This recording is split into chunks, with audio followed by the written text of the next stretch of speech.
नमस्कार, मी बसवंत शेळगावकर. बीपीएस मराठीचा हा विशेष भाग. आजच्या भागामध्ये आपण आलेलो आहोत नांदेड येथील गोपाल चावडी येथे केदारपीठाचे जगद्गुरू यांच्या आश्रमामध्ये. या ठिकाणी नांदेडमध्ये मोठा यज्ञ सोहळा होणार आहे. 5 तारखेपासून 12 तारखेपर्यंत हा यज्ञ सोहळा असणार आहे. याची तयारी आता या ठिकाणी आपल्याला पाहताना दिसून येत आहे. या ठिकाणी तयारी चालू आहे. या संपूर्ण सोहळ्याची माहिती कशी होणार आहे, या संपूर्ण सोहळ्याची माहिती आपण या ठिकाणी घेणार आहोत आणि या ठिकाणी कशी व्यवस्था केली जाणार आहे या संपर्कात सुद्धा आपण माहिती जाणून घेणार आहोत.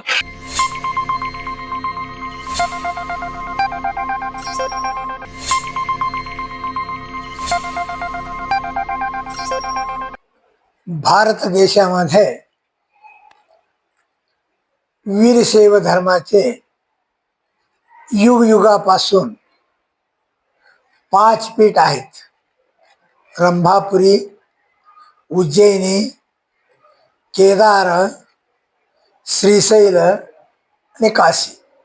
या 5 पीठापैकी केदारपीठ हिमालयाच्या चोटीवर अर्थात त्या शिखरावर हा पीठ वैराग्यपीठ म्हणून आहे. वैराग्यपीठामध्ये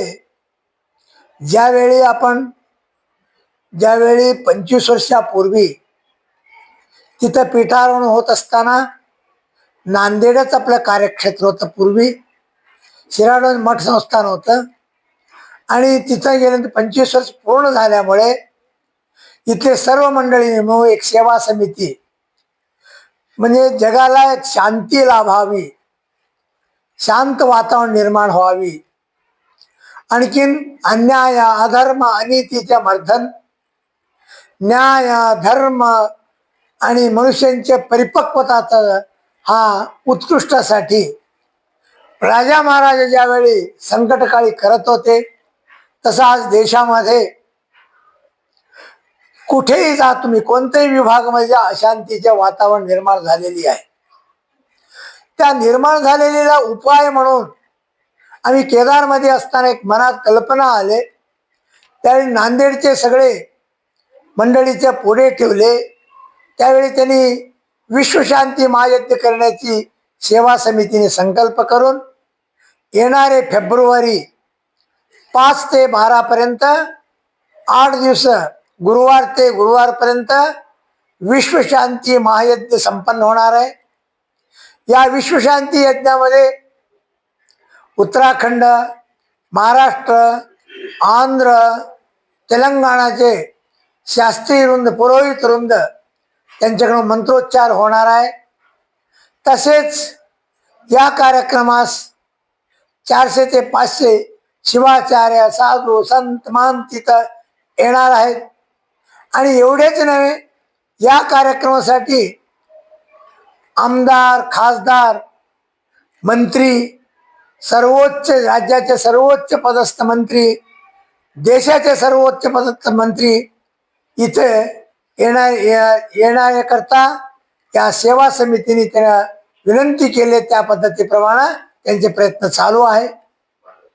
आणि 12 ज्योतिर्लिंगाचे जे पुजारी गण आहे, आम्ही 12 ज्योतिर्लिंगाच्या ठिकाणी अनुष्ठान केलेलं होतो. त्या निमित्तानं 12 ज्योतिर्लिंग पुजारी गण सुद्धा इथं येऊन त्यांचे सन्मान होणार आहे. अनेक शिवाचार्य, अनेक विद्वान मंडळी आणि तसेच त्या प्रतिनित्य शिवपुराण दुपारी 12 ते 3 प्रयागचे सत्यम शुक्ला यांच्याकडून शिवपुराण पण संपन्न होणार आहे. सकाळी पहाटे 5 ते 7 पर्यंत लघुरुद्राभिषेक वैदिक वृंदाकडून, 8 ते 11 रुद्रस्वाकारा पुरोहिताकडून आणि तसेच दुपारी 12 ते 3 शिवपुराण कथा आणि 3 ते 6 रुद्रस्वाकार, 6 ते 9 या धर्मसभा संपन्न होणार आहे.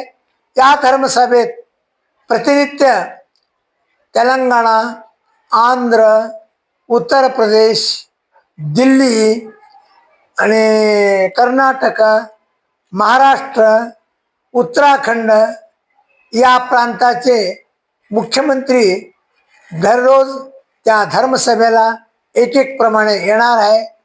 आणि शेवटच्या दिवशी भारताचे प्रधानमंत्री नरेंद्र मोदी यांना सुद्धा या समितीकडनं निमंत्रण देण्यात आलेलं आहे.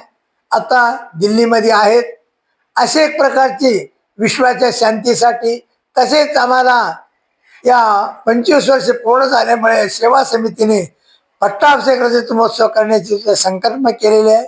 आणि सकाळी या निमित्तानं चालणारे 8 दिवस सकाळी 10 ते रात्री 12 पर्यंत महाप्रसादाची व्यवस्था केलेली आहे. अनेकांनी अन्नदान, वस्त्रदान आणि अन्य प्रकारची जो तुपाची दान या व्यवस्थेमध्ये तल्लीन आहे. आणि या व्यवस्थापना कार्य या समितीने यथा प्रकार सध्या करत आहेत. इथं एक राजस्थानहून येऊन यज्ञमंडप, यज्ञशालाचे निर्माण झालेलं आहे. सांगलीहून असलेल्या मंडळीने केदारनाथच्या जशी हिमालयमध्ये आहे त्याच पद्धतीच्या प्रतिकृतीनं इथं काम चालू आहे. आणि सभागृह, भोजनालया आणि रसोईघर सगळं संपन्न होत आहे.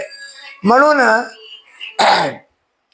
या त्या समितीने जे आयोजन केलेले आहे त्यांना परिपूर्ण सर्वांग सुंदर त्यांच्याकडून घडावं आणि देशामधील शांती लाभावी हे केदारनाथाचे आशीर्वाद यांना राम चिंतन व्यक्त करून 2 शब्दाला विराम देतो. आपल्यासोबत केदार पीठाचे जगद्गुरू श्री श्री श्री भीमाशंकर शिवाचार्य महाराज महास्वामीजी आपल्यासोबत होते. त्यांनी या ठिकाणी या कार्यक्रमाची संपूर्ण माहिती दिलेली आहे. विश्वशांती महायज्ञ हा यज्ञ सोहळा नांदेडमध्ये होतोय आणि हा ऐतिहासिक होतोय याची आपल्याला या ठिकाणी माहिती झालेली आहे. सर्व नांदेडकर वासी असतील, महाराष्ट्रातील, देशभरातील सर्वांसाठी ही एक संधी आहे, ऐतिहासिक संधी आहे. यज्ञामध्ये आपण सहभागी होऊ शकतो. आणि आपल्याला माहित आहे की जगद्गुरूंनी आपल्याला आता सांगितलेलं आहे की या यज्ञामध्ये सर्व सण सहभागी होऊ शकतात. त्याचे सर्व नियम सुद्धा आपल्याला या ठिकाणी सांगण्यात आलेले आहेत. पाहत राहा BPS मराठी. धन्यवाद. नमस्कार.